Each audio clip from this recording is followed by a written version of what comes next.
Hi, everyone. Welcome to the Wheel of Mind, the Wheel of Time point of view reread podcast. In this bonus season, we're reading perspectives from some of Matt Cawthon's friends.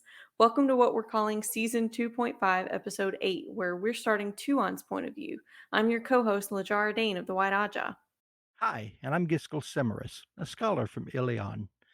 For any new listeners to our series, I want to remind you that The Wheel of Mind is an in depth character reread podcast, and we may drop spoilers at random times, so this is your only spoiler warning.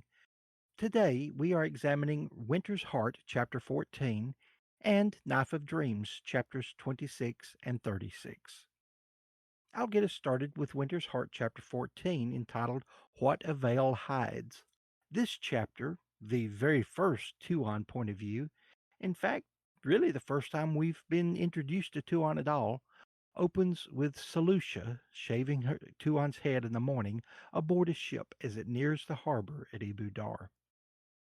We see the royal Daco Vale who are in attendance and get descriptions, physical descriptions, both of Selucia and Tuon themselves, as Tuon is dressed by Selucia. We also get some reminiscing of by Tuon of all the years that she and Selucia had been together, and get some glimpses into the ruthlessness of Tuon's childhood. Tuon chose to wear a veil that day, signifying that she was officially, quote, in disguise, end quote. That's not quotes from the book, by the way, just from my summary. This is partially because of her shame in having ordered a Damane punished the night before, because the Damane had read Tuon's fortune and it was not to her liking. Leaving her room, Tuon was attended by 6 Damane and Suldam. She ordered some balm and treats for the Damane Lydia to make up for her shame. She spoke to each Damane, especially to Mylan. Tuon loved training them, and Mylan was one of her favorites. Mylan had once been called an Aes Sedai. Leaving that anteroom, Death Watch guards awaited, led by Captain Musenge. He ordered 2 of them to accompany her as she went out onto the deck. Many people were gathered there, many of them of the blood, watching the approaching shoreline. They were ready to prostrate themselves, but bowed slightly instead when they saw her wearing the veil. She approached Anath, her truth speaker, a woman appointed by the Empress herself, and one whom Tuon feared slightly. When Anath remarked on the veil, Tuon claimed that she would wear it until the omens suggested otherwise. Then she briefly considered having Anath name a penance for her instead. A penance would be very much quicker, but then she saw 3 porpoises coming up beside the ship, which was an omen to hold to your chosen course. As her ship led hundreds more ships into Ibu Dar, Tuon decided to watch the High Lady Suroth closely when she got there. She had done well with the beginning of the return and would be ambitious, and she thought of how she must soon find the dragon reborn. He must kneel before the crystal throne very soon. So this is our first look at Tuon, like you said, which I forgot was from her point of view. I think my first memories of her were of basically at court in Ebudar and kind of skulking around looking at Matt. Because of that, she's the most kind of othered in this chapter that she is to me throughout the series in a way. She's the most just extremely Shan-Chan, where they're customs and just ways of thinking seem impenetrable. She uses so many of the old tongue words that they use as a part of their everyday language that our point of view characters from the Randland continent don't, or from the Westlands, or whatever you want to call it. But through this, we still learn quite a bit about the Shan-Chan royal family structure. I mean, we learn about her closeness with Selucia and how Selucia is, I mean, more of a family member than anybody else around her, because her literal family is does not have any involvement in her life in a affiliative kind of way. Like, some of them are trying to kill her, some of them were just very hands off, like her mother. And so it makes so much sense when we learned, like in our Furyk Karede episodes, just how strong a connection those two have as well. We also Right. learn just how headstrong she is. She has so many memories of being very willful as a child and needing to be punished a lot, and Solutia having that authority to discipline her is kind of interesting because it seems at first like Solutia is a servant, but then we learn she has this incredibly privileged and then secret bodyguard position with Tuon. It's not so much that I feel that Tuon actually develops later as a character either. She comes in as a pretty fully fleshed character, not quite as stable as Fareed Kareed, and that she does end up being a little more dimensional than that, and does change a little bit more, but she's retains the headstrong nature. She retains being incredibly self-disciplined and retains that reverence for omens that she has, which we see first here, but she still never loses. Right. And that's one of the things that I didn't really pay much attention to my first couple of times through the story. Until I got l- further on when she was trying to explain the omens and all to Matrim, I didn't really see how many of them she was looking at. But there was an albatross flying by the ship. That meant one thing. The three porpoises. She's looking for all of these different things, all of these different signs and portents everywhere, all around her. But one of the things I love about this chapter is the way it opens the door to the Xianchan royalty.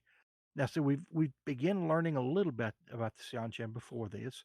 We learned Mhm. some of it from an outsider's point of view through Egwene, what she had experienced being Damane. We have seen some of it from an insider's point of view, a little bit up to this point with Egeanin. Mhm. We have seen not through their eyes, but we've seen a lot into the Xianchen culture through first of all Lord Turok, who's one of the first High Lords that we Oh met yeah. early on in this series. Then High Lady Suroth following that, and through each one of those and through the interactions with other people, we begin to learn a little more about them, about their culture, about who they are. But with the royalty, this is our first introduction to them. And just through these brief glimpses into her childhood, they don't talk about it, but Tuan reminisces or has these thoughts about Solutia and about the things they went through, how Solutia was the one who raised her until her naming day, like at age 16. She gives gifts to Solutia on that day, all these lands and titles, and offers her, I think, a bag of gold for each time Solutia had been forced to punish her. And they Mhm. talked about how even those people of the blood were astounded by how much gold, how many bags of gold that Solution was given, because Tuon was very headstrong. And she comes out, she thinks this, that she was a very headstrong child. And I'm sitting there thinking, wow, we never would have known she was headstrong, would we? I mean, she's one of the more stubborn people in this series, and that's saying a lot. Yeah. So that is a quality in her that has not changed from childhood. She is very, very headstrong, very stubborn, but that's a good quality when you're right. It's a bad quality when you're wrong. And so you if you're going to be headstrong, you want to be right quite a lot, quite often. But anyway, yeah, we get to see these glimpses of what life was like, and really in very short bursts here. And I like that. I like the way it was structured because we're not spending a lot of time being told about the Xianchen. That's one of the worst things an author can do is start telling you about a culture. Instead, we're just allowed to view it. It's very cinematic in the description, even though these thoughts are going in Tuon's mind and she's just having almost like brief flashbacks. They are, they're very important and they contain so much information in just these small glimpses. It's the kind of thing you could never get in a show or a movie, not fully, but if they were trying to capture this, they may have to try to do it in a few actual flashbacks. But we're just given in just a few brief paragraphs a wealth of information about what it is like to grow up in the royal household or royal family among the Xianchen. And it is dizzying because it's so different. I even had not tied this together really until today, going back and studying this again. She had punished the Damane the night before, or had her punished Right. because she had read Tuan's fortune, and Tuan didn't like what she said. I honestly believe this is where she got the information of the man she would marry, the man who had seen Mhm. Hawkwing's face, the man who is signified by the red hand, who's a great captain of men. And And the fox who makes the ravens fly. right, thank you, yes, the fox who makes the ravens fly. I couldn't remember all of it, I was struggling for that. So, yeah, all of these signs that are pointing toward Matt Cawthon as her ship is pointed right toward Matt Cawthon, and she's not aware of that, he's not aware of that, but these 2 giants in the story are about to collide in a very meaningful way, and so that day before is when the the portents were given, when the fortune was told by the demone, and Tuon was not happy about it at all. She didn't come to this new land to find a husband. She came to this new land to claim it in the name of the empress. May she live forever. And that shows that she's extremely favored by the empress. It sounds like it hasn't really been that long since she was declared the heir. Right. I'm not sure if that's a position that's stable. It sounds like because there's so much kind of competition among royal siblings that that is an honor bestowed, in a meritorious kind of way. With great risk. Right. Yeah. So in essence, she is about to roll the dice. Yeah. So it's very lucky that her future collides with Matt's, or that roll of the dice could be very bad. But yes, Yeah, and they both care about luck so much. Hers is just very different. I mean, it's not playing literal games of chance, but she's always concerned with her fortune, asking a demone for basically how this trip is going to go and looking for all these omens and everything. well, hers are not based on the silly, childish superstitions. Of course, right. I find it interesting how self-disciplined she is. I think it could be easy to look at a royal character and without understanding what's going on in their minds. You might think that they could be spoiled and they can kind of get away with doing whatever they want. But Chuan has extremely circumscribed ways that she's supposed to behave in certain situations, and she cares quite a lot about those. She is extremely concerned that she has, in her opinion, lowered her eyes by punishing this demone when it was unwarranted, when she just didn't like the foretelling that the demone gave her. Lydia, I think it was.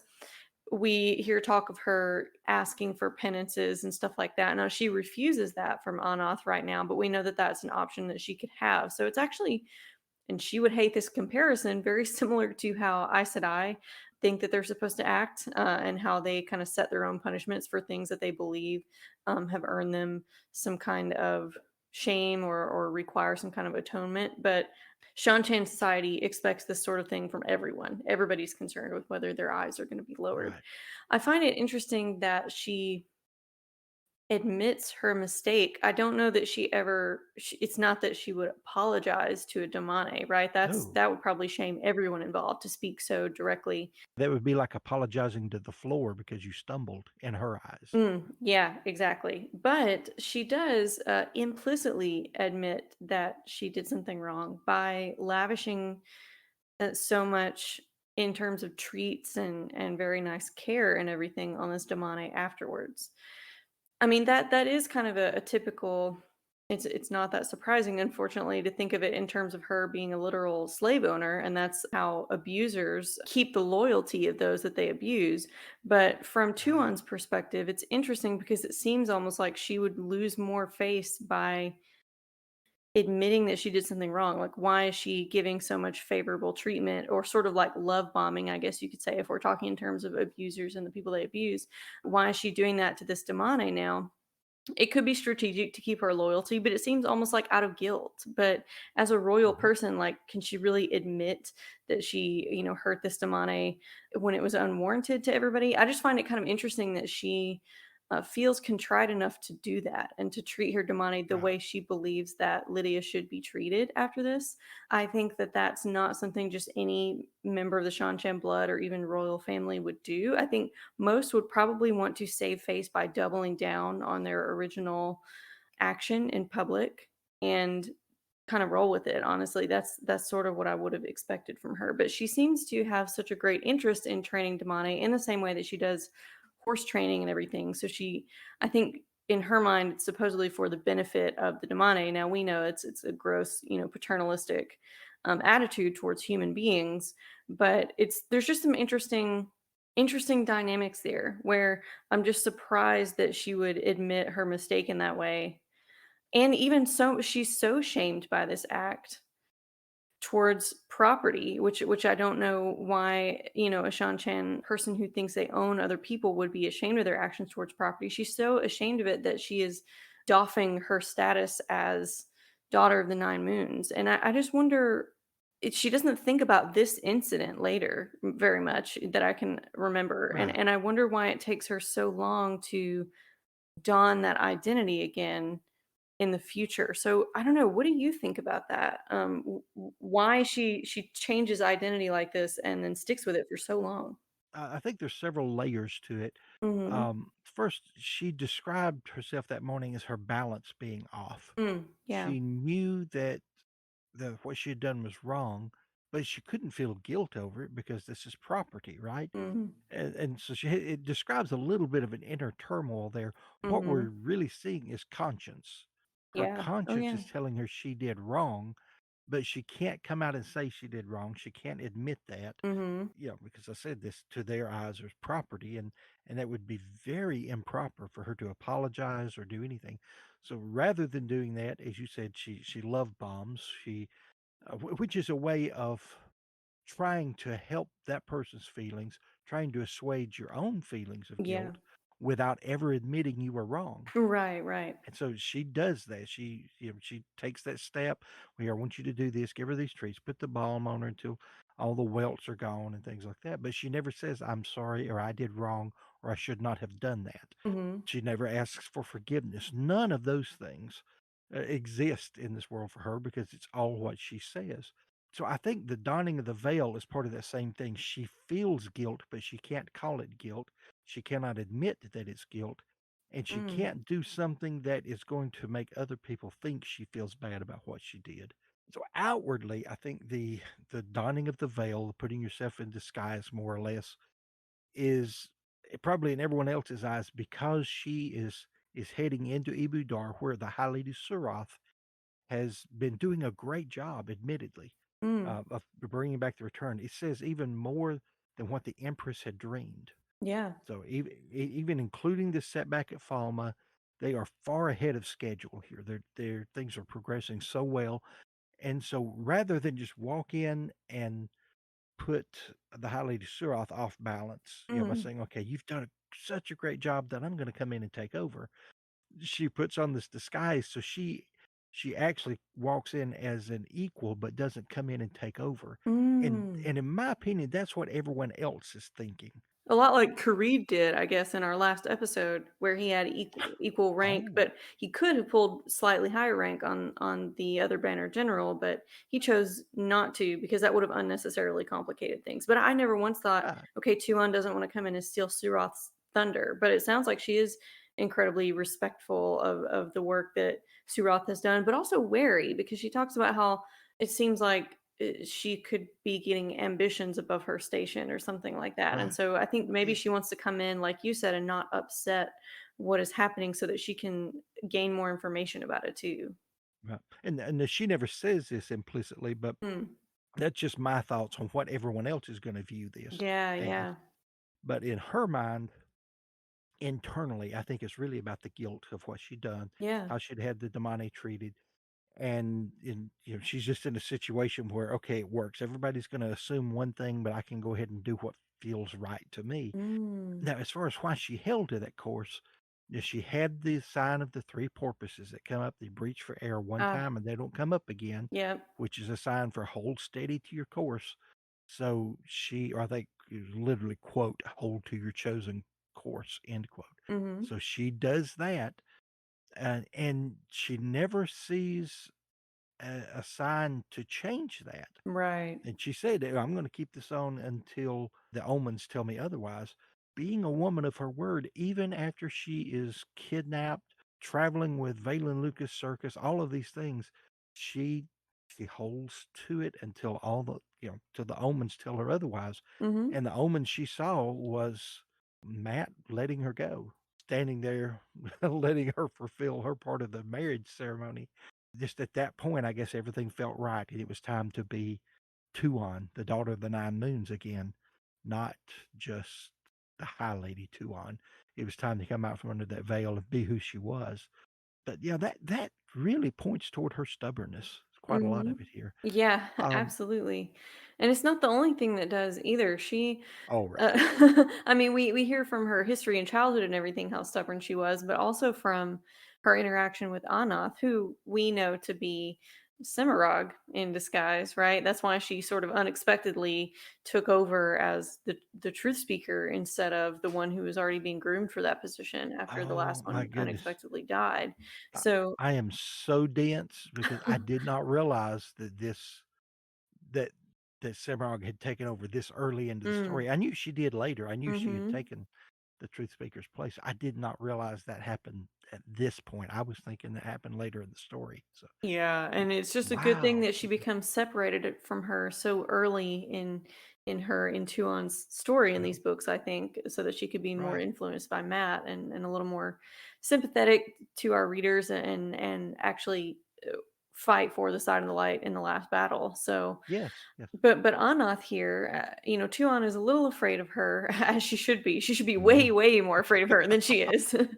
Yes, But she wouldn't even believe those foolish superstitions about Cimarog. But she right, believes that this truth speaker is maybe not all that wise. She's still trying to get used to her. And a wise ruler in her society, it sounds like, really should listen to their truth speaker. They're the only right. people who can question the authority of the royals, and they do. They will tell them when they're being foolish and help direct them on a better course. So, if Tuon were doing her duty as sort of would be expected in Shan Chan society, even though she's not bound by anything her truth speaker says, it's just sort of typically considered wise to listen to them. She decides not to in this case. She just kind of ignores a lot of what Anath is saying here and decides to go her own way. She decides to favor these omens of the porpoise that you mentioned of hold to your chosen course over anything that Anath is saying to her. It just goes to show how much she trusts these omens and how stubborn she is about something really that she's decided to do.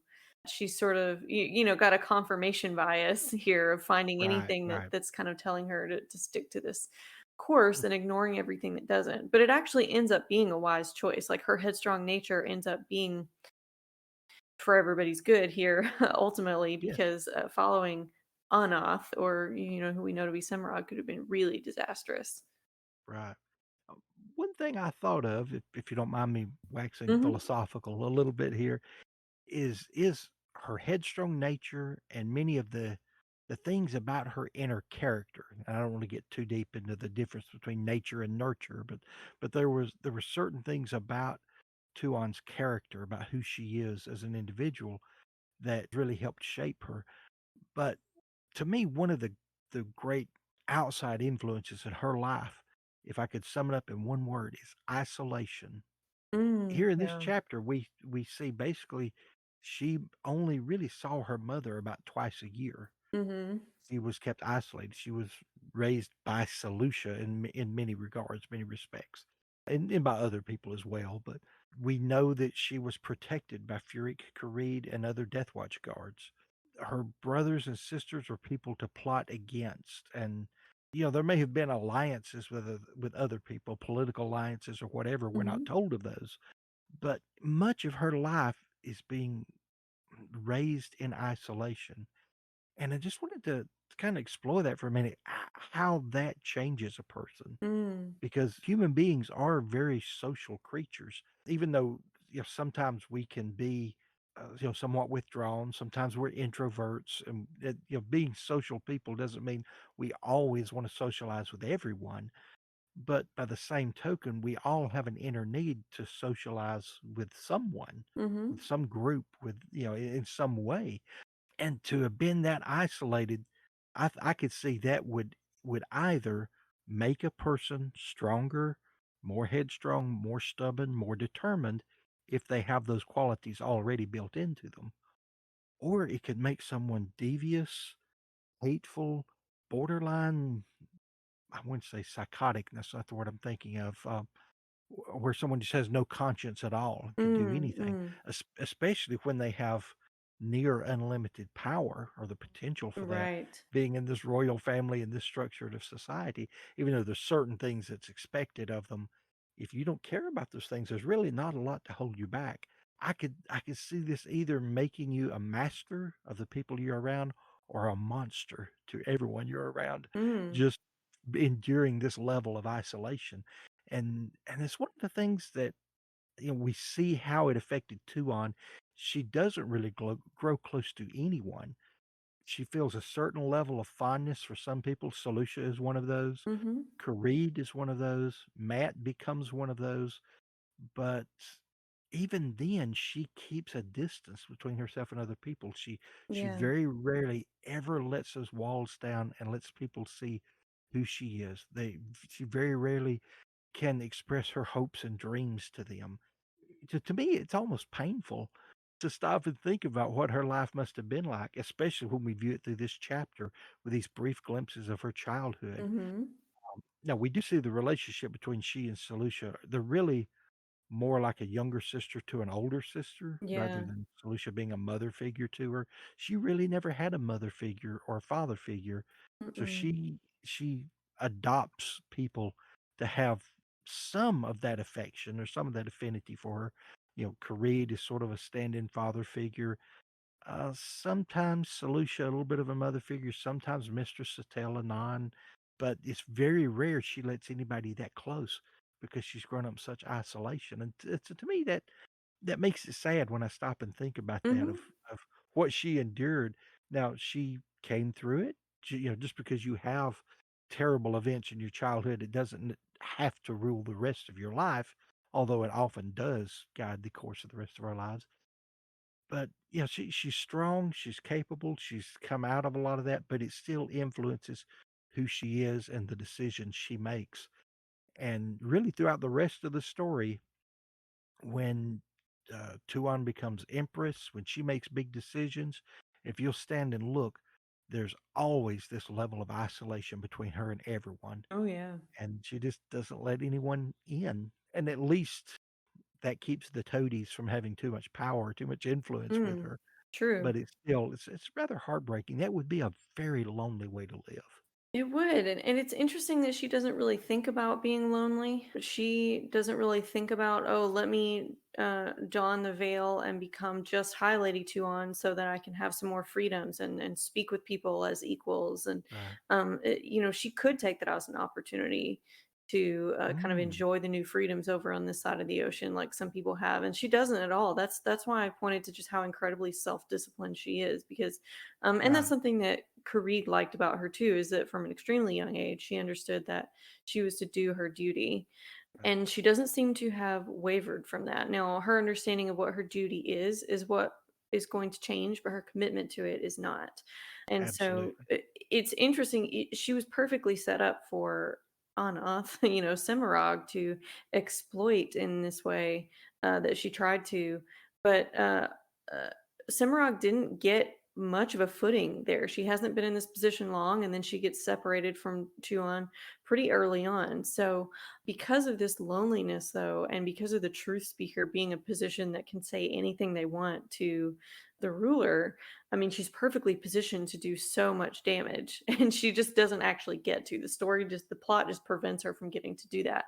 But also, Tuon's headstrong commitment to what she believes is the right thing to do is also what helps prevent that. But you really couldn't have set up the situation any better to allow a bad actor to have control over an extremely powerful ruler. It's just that the ruler happened to be a little too stubborn and the stars just didn't align for that position to continue. But you got to imagine that Semirog thought this was going to just fall into her lap and that she would have Tuon just wrapped around her finger. She's like, wait a minute, this society is that you're telling me that I can say whatever I want to the ruler, just like, kings fools used to do, and jesters and stuff, but I don't have to caper Right. about like a fool. I can just say it. I can yell at her. I can even, Yeah, tell her to take a beating. Okay, yeah, sign me up. yeah. uh, I'm just It's just surprised that it ended up not working out for her. right.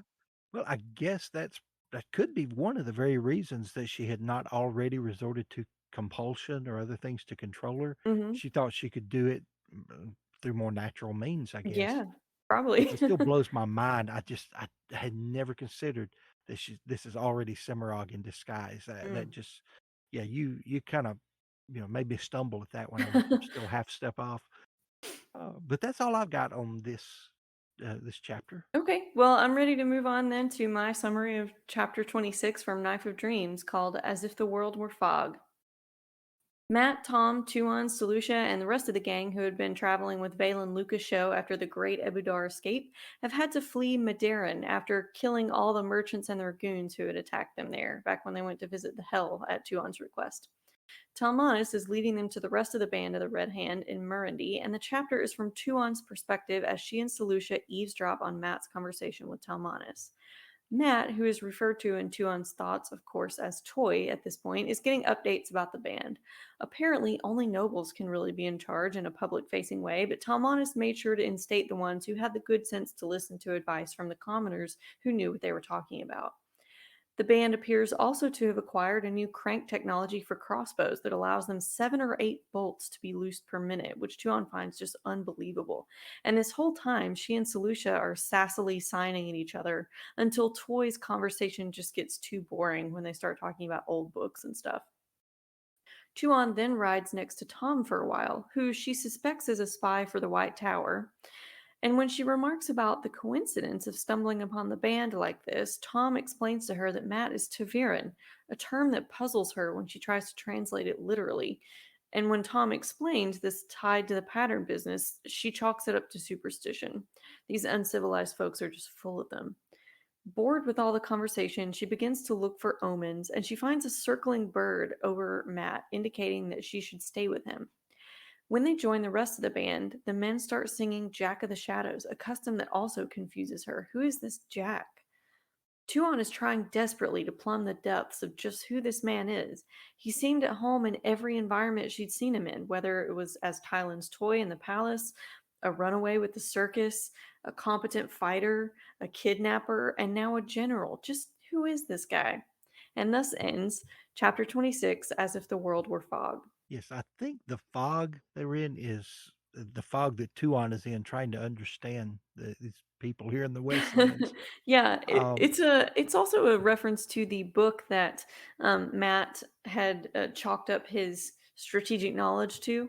It's called Fog and Steel by Madoc Comadrin, and so he had referenced that back in Fires of Heaven or something when somebody asked, "How do you know all this?" Oh, I read it in a book, or where he said something about as so and so Comadrin said, and Talmanis talks here about, "Oh, we got this book printed up for you." What book? Oh, the one you told us about. Oh, right, right, right. It's been years since I read it. So at that's the point where Tuon really checked out of the conversation. But yeah, so I think there's definitely like double meanings behind the name here, as there often is to the chapters. oh yes, yes, and I do like that the first time that Matt caught himself quoting Gumadrin, he said, "I doubt there's a copy in print anywhere in the world still." So Yeah. I had forgotten that they had found a copy and started having it reprinted. So that's awesome. I'm glad they did. If not, they could have gotten Matt to write a great book that might have contained things from it, but if they could ever get him to sit down long enough to write it Right. down, but, probably would have been better to have a scribe follow him around and just write down all the things he says about war. It might have worked out Yep. better, but Kumadrin was definitely the Sun Tzu of their time, of Oh their yeah. age. Following the events in Madarin, the hell in Madarin, where, they'd had to fight, and Tuon was, even though she saved Toy's life and she won because you remember he used her name first, Yep. I just gosh, I love the interplay between those 2, and especially Matt's confusion at the interplay when he doesn't know what's going on half the time. But, yeah, following that, she got to see what a good fighter he was. She had never really seen it up until that point. She didn't know, but she was really impressed with his prowess. A little disappointed that he couldn't hit a girl, but very impressed with his prowess Hmm. and his fighting skill, the way he held off, this large number of people. So she's earning more and more respect for him at this point in time. And then if she's eavesdropping on the conversation, she her respect for him could have grown by leaps and bounds if she'd really had a way to put these conversations in context. Hmm. She's still in her mind trying to figure out, if I remember correctly, is he royalty or not? You have to be royalty to to lead, to be an officer, but he's above all the officers, yet he keeps claiming he's not royalty. And, so she has all this confusion about where he fits in because Matt really doesn't fit in anywhere. Mm-mm. He's a square peg in a world of round holes, and he doesn't fit into any of those things by purpose, by intent. He doesn't want to fit anyone else's expectations or anything. He wants to do his own thing, enjoy life, and so she's being Chen, really struggling, trying to watch him to figure out just who is this man, because she's very interested in him, but she has no idea where he fits into anything. When she does try to figure things out, she sits down with Tom and she's talking with him, and her first thought is that he's a spy from the White Tower. Now, Yeah. buddy, she and Almirat Moore, the Seeker, and Furyk Karede, they have one-track minds. I mean, that's what all 3 of them have gone Uh-huh. to now, is that this man must be a spy of the White Tower. It's like at once they have an inflated opinion of the White Tower, and at the same time, they look down on them because it's all filled with Marath Damane. So Mhm. they really don't know which way to go with that. They don't have a consistent reading on what to do with Yeah. this White Tower or what to think about them. And I find it kind of funny that that's what she thinks of Tom. If Tom had ever elected to become a spy, he would have been a very, very good one. Oh, yeah. And, he has been one in informal contexts before. He is certainly versed in espionage. I don't know that he's been he's never been, on retainer as one. Put it this way, right? He has the skill sets of a spy, but he Yeah. uses them on his own. He's doing this Mhm. on his dime, not someone else's, right? So yeah, he's no one else's spy. He's just a simple glee man. But yeah, just watching her trying to figure these people out because she's surrounded by very complex people. And again, the Seanchan have this penchant for wanting to put everybody in their place, to sort out groups of people by hierarchy, and neither Tom nor Matt fit into a hierarchy anywhere. They're just all over the place. They are two of these rare people who are good at everything, who can walk into any room and take charge, and yet they don't, and they don't expect people to treat them like royalty. So yeah, her head just spins being around these two. And had she had context for their conversations and an understanding really of how things worked here, she would have been way ahead of the game, for later on. But I think it's really funny too how she and Solutia are signing back to each other, trying to make sense of what they're hearing. Solutia like repeats her own words back to her, yes, like, "Well, yes, why don't we just listen and find out?"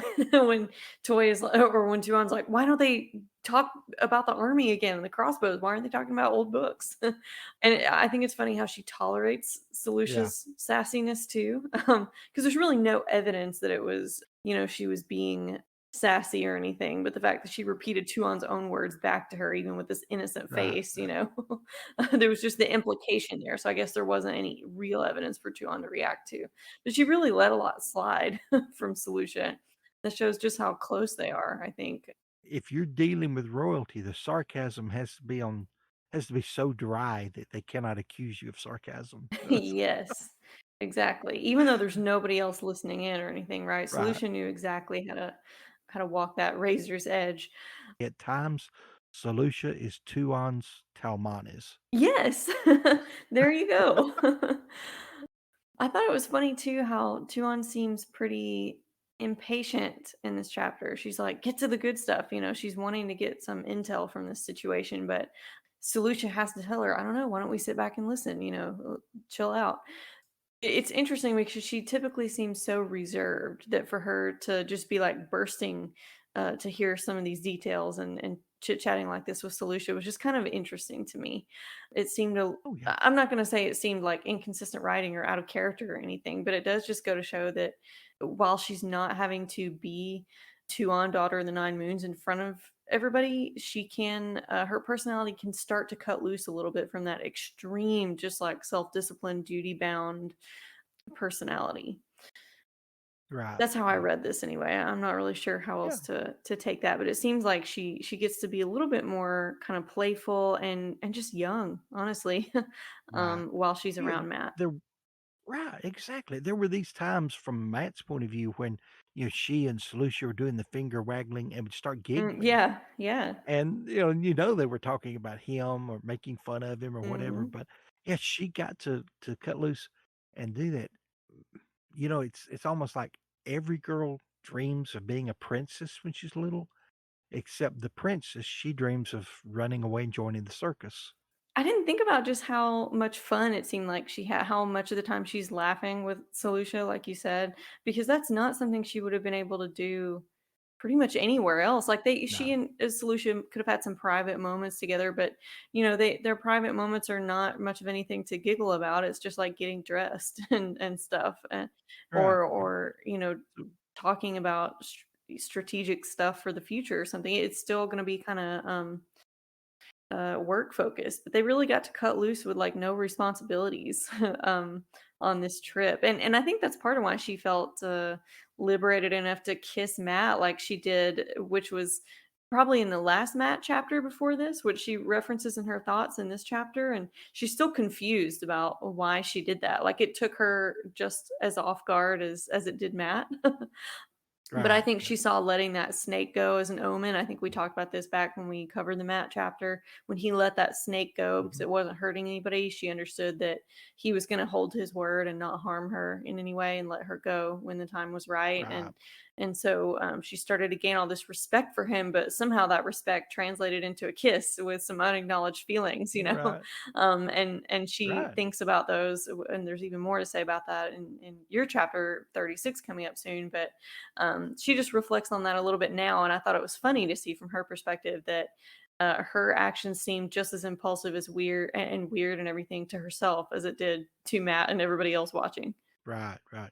And she did pick up a little bit of intelligence, which she Yeah. can't help but do that about the Hmm. crossbows and things like that. But yeah, at the same point in time, she is a young woman in love, and she has a little bit of freedom for the first time, freedom from the responsibility of rule, not enough to completely relax and go crazy. This is not Tuon gone wild, but it is Tuon relaxing a little bit, being human. Yeah. And really she needed that. Maybe that's one of the reasons we liked her more as the series went on, as she fell more in love with Matt, because she got to be a little more human and a little less heir to the Hmm. throne, and could relax and could enjoy herself a little bit and find out who she was, because she's always been who the throne needed her to be. But for just a little while around Matt Coffin, she got to be just Hmm. herself. And I think she needed that. I think that was good for her. I think so. I think, this whole time she's still kind of viewing it as a mission, like, oh, I want to go to a hell so that I can learn from the common people and everything, and kind of go on her little tour, poverty tourism type trip that she wanted Right, to go on right. in previous chapters. And Yeah. I think that it's sort of like she reminds me a lot now that we covered Farik Kareed of him, because is extremely duty bound and he can only allow himself to think about his feelings in a dutiful way. Like he can only think about his, tenderness and love for Tuan as this child who really needed love and protection. He can only think about that in Mhm. terms of duty. Like, oh, I just really admire her, Right, right, professionally admire this person who carries out their duty so perfectly. That's who I want to be. And I think she's similar in that she has just genuine desires to do something fun and interesting and get into a little bit of trouble or just see something exciting. But she is an extremely one track minded, dutiful type of person who is going to frame that in terms of her duty. And I'm not saying it's wrong of her to do that. Like it's really disingenuous, but it's interesting how she has this double think going on. And also Matt does that, but in a very different way, right? right, right. In a way that makes him out as the fool publicly a lot more. Whereas Simon's all internal, and Yes, yes. she's just gonna look, like she slyly might have some ulterior motive behind what she's doing, but you'll never know for sure. Right, right. But because of how she acts publicly, you always expect that she's 3 steps ahead of you, Yeah. because she is so politically astute. You have to operate that way. But I don't have any other notes on Tuon from this chapter. Did you have anything? Nope, nope, that's all I've got on that one. So I guess I will finish us out with Knife of Dreams, chapter 36, entitled Under an Oak. If that sounds familiar, we covered it last week, but we covered Furyk Karede's point of view, which was the second time we've been into this chapter. And now we have just a short bit of Tuon's here. And rather than summarize it, I'm just going to read this portion Hmm. because it's only just a two or three paragraphs. Tuon abandoned most of the clothing Matrim had bought for her, since she would need to travel light. The little cluster of red silk rosebuds he had given her she tucked away in her saddlebags, folded in a linen cloth as carefully as if it were blown glass. She had no farewells to make, except for Mistress Anon. She really would miss their discussions. So she and Solutia were ready to ride quickly. Mylan smiled so broadly at the sight of her that she had to pat the little Damane. It seemed that word of what had happened had spread, because as they rode through the camp with the Death Watch guards, men of the band stood and bowed to her. It was very like reviewing regiments in Siandar. "What do you make of him?" she asked Karede once they were away from the soldiers and beginning to canter. There was no need to say which he she meant. "It is not my place to make judgments, High Lady," he said gravely. His head swiveled, keeping watch on the surrounding trees. "I serve the Empire and the Empress. May she live forever." "As do we all, Banner General, but I ask your judgment." "A good general, High Lady," he replied without hesitation. "Brave, but not overly brave. He won't get himself killed just to show how brave he is, I think. And he is adaptable, a man of many layers. And if you will forgive me, High Lady, a man in love with you. I saw how he looked at you." In love with her? Perhaps. She thought she might be able to come to love him. Her mother had loved her father, it was said. And a man of many layers? Matrim Cawthon made an onion look like an apple. She rubbed a hand over her head. She still was not accustomed to the feeling of hair on her head. "I will need a razor first thing." "It may be best to wait until Ebu Dar, High Lady." "No," she said gently. "If I die, I will die as who I am. I have removed the veil." "As you say, Highness."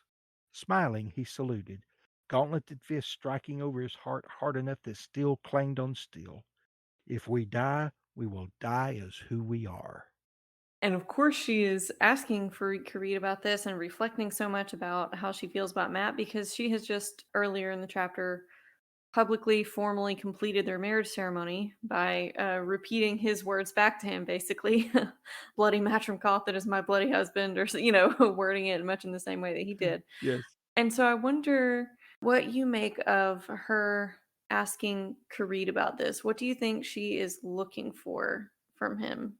I wonder about that too, because it's rare to see Tuon ask someone else's opinion, Hmm. because she doesn't really care what other people think. They're supposed to bow to her way of thinking. Yeah. That's the way life is structured for her. It's almost as if she she's seeking approval. We've Hmm. talked about how Furyk Karede is very mildly but somewhat of a father figure to her. Yeah. This is the closest she can get to seeking daddy's approval on the new boyfriend. Yeah, that's exactly what I was thinking. Oh, Oh, yeah. And I don't know whether that is a script of something that happens in Shan families for people who aren't royalties. So that's what my mind went there first for like I don't know if oh, Tuan would kind of know of that right. pattern. We don't know for sure, but that's certainly where my mind went and I still think that's got to be part of Mhm. it. And I mean it obviously shows how much she respects him because at first he's like that's not what I'm here for, right? It's not my job to think. It's not my job to make judgments. We've seen from his Right. perspective how he's like, that's above my station. It obviously shows just how much she cares about him specifically. I do think there is a paternal aspect to it, but I think she's also still just confused. I mean, we've seen from her few points of view of looking at Matt that she just really can't figure out what he is, even after all this time traveling with him. She wants Khalid's assessment because he is such a competent general himself. She's like, what do you think of this guy overall? So I think there is the romantic component to it. Like, what does dad think of the new boyfriend? Yeah. I think there's also I mean, Khalid is such a all around competent action hero type guy, Mhm. that I think his assessment means a lot to her in a professional sense too. I think that Right. there's probably the personal feelings one, and she just has to couch it in that professional duty bound reason like she does everything else, honestly. Right. Yeah. So I still think you're really on the money there, but the framing is like professional respect, and it seems like that Kareed has that for him too. Right. And Tuon is very good at handling situations, at handling people, at reading people. She's so politically astute when she needs to be because she was raised to be. Remember, her life was on the line just being one of the children of Mhm. the empress. Yet she does not understand herself very well. She cannot read herself the way she reads other people. And that's one of the things I picked up on from this brief point of view in the chapter. Like one of them, she wonders, could she someday fall in love with Matt Cawthon? Mhm. It said that her mother and father were in love, and she acts like that's never entered into it. I've never thought about that. Just Yeah. in her own internal thoughts, could I grow to love him someday? She doesn't even realize she's already in love with him. Right. Otherwise, she would not have asked Kareed that question. I think She so would not too. have stayed with him this long. I don't think the omens would have been enough to keep her there.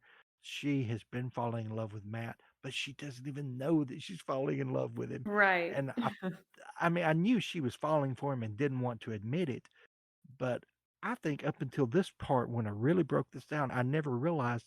No, she doesn't even realize it. Yeah. She's denying it, and she's so used to denying things that she knows Mhm. that she can do it now and not even catch it, not even realize it. Another example of that in the same small chapter here, the only person she wanted to bid farewell to was Satel Anan Mhm. because she had really enjoyed their discussions. Yeah. Now, many of their discussions had been philosophical things about the empire, Yeah. about what land or what life is like here in these western lands, Randland, and the differences on how people are not supposed to be treated as property. Mhm. Those were some of the things that were discussed.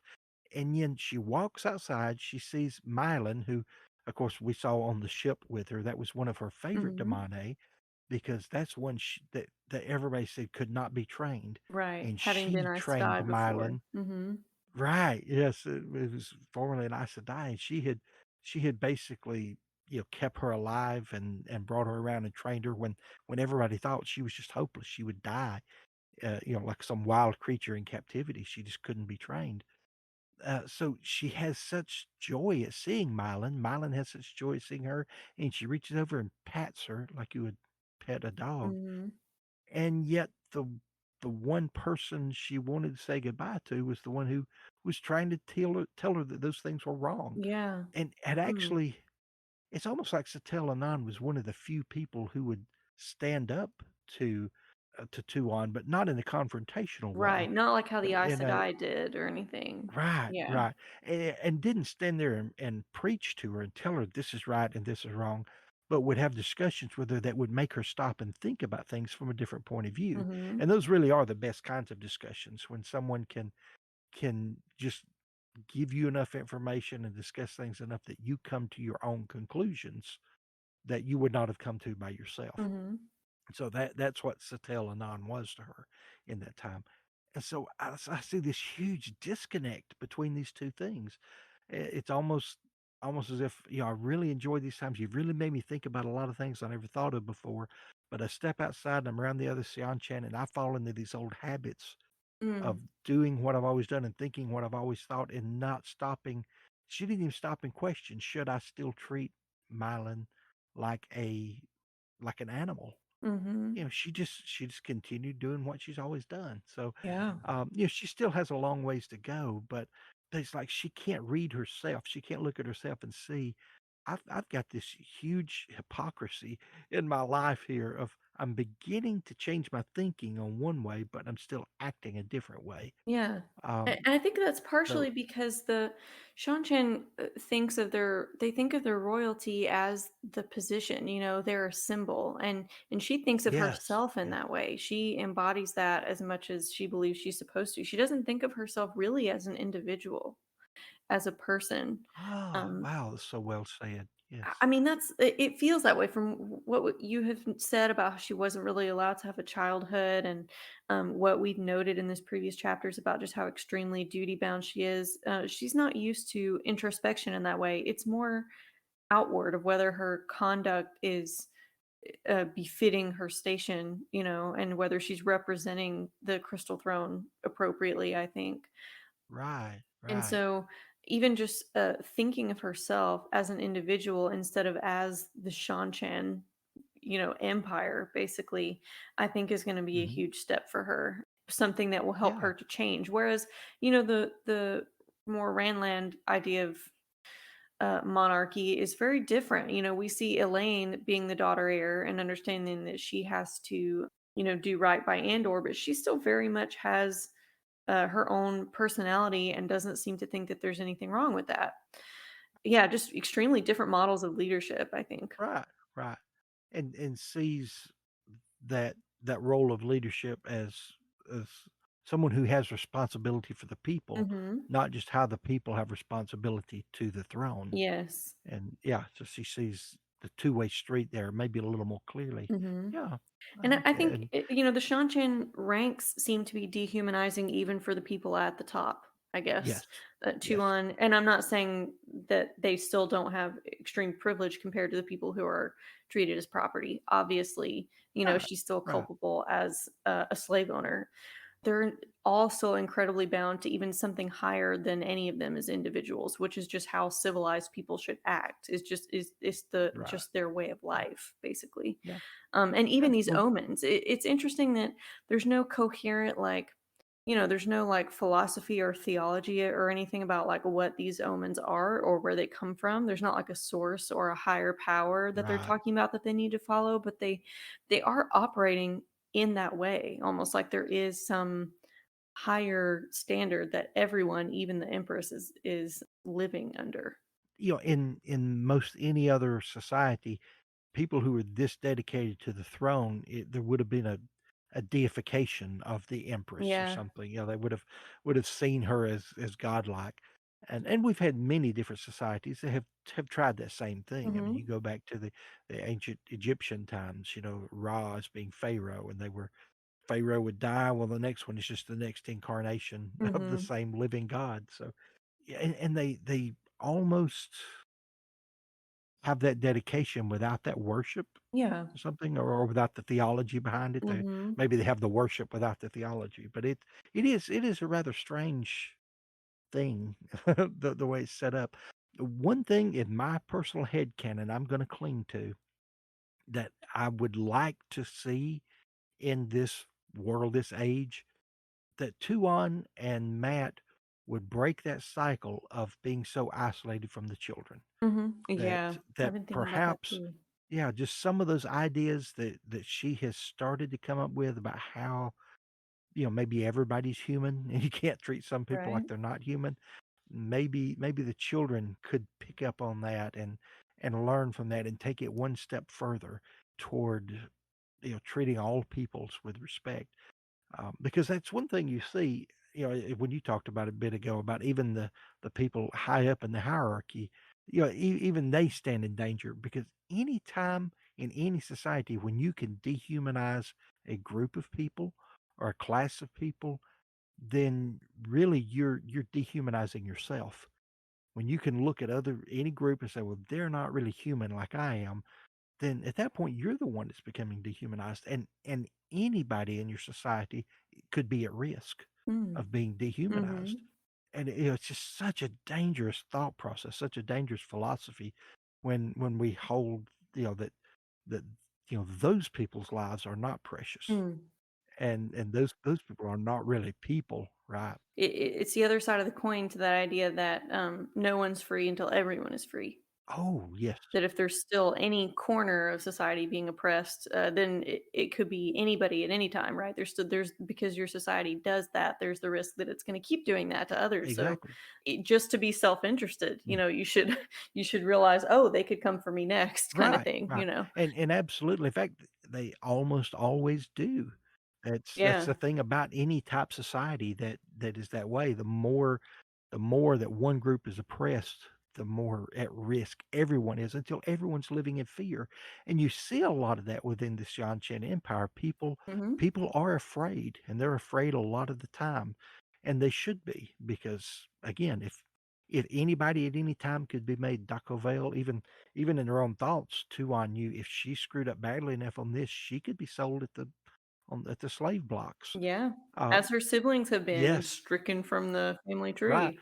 So everybody is at risk at that point. So, yeah, it's very troubling, and I would like to see that change, and I hope it would start with just that close family bond that could start Mm. at at the highest levels of the royal family, and some things about the new Xianchan Empire, that's here in Altara and up in, toward Falma and all that area, the lands that they've claimed here on this side of the ocean, that they could start doing things a little differently than it had been done back home. Because Mhm. obviously, Hawkwing's children who left this continent and went across the Aryth Ocean began to change.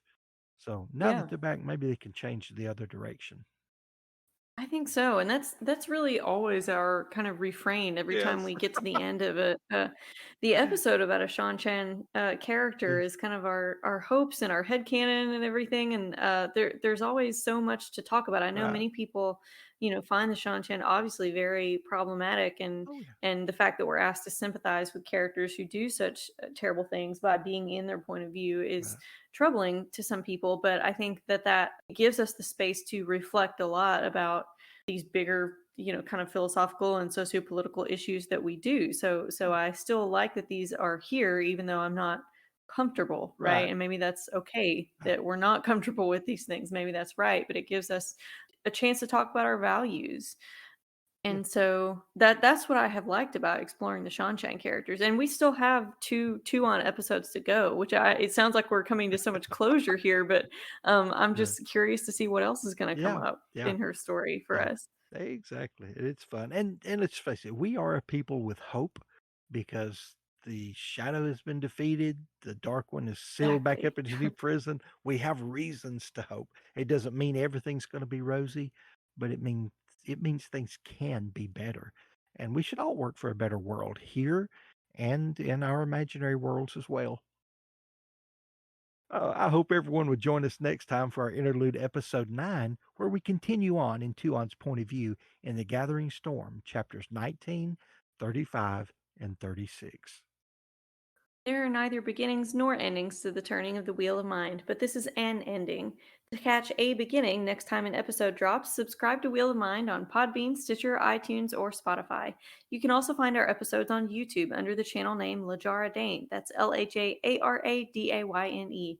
We'd love to hear how we're doing, so leave us some feedback by rating and reviewing on whichever podcatcher you use to listen to us. And you can contact us by emailing at lajaradane@gmail.com or find the show account on Twitter at mind_wheel. To support the show and get access to some perks, you could also subscribe to us on Patreon for just $3 a month by visiting patreon.com/wheel of mind.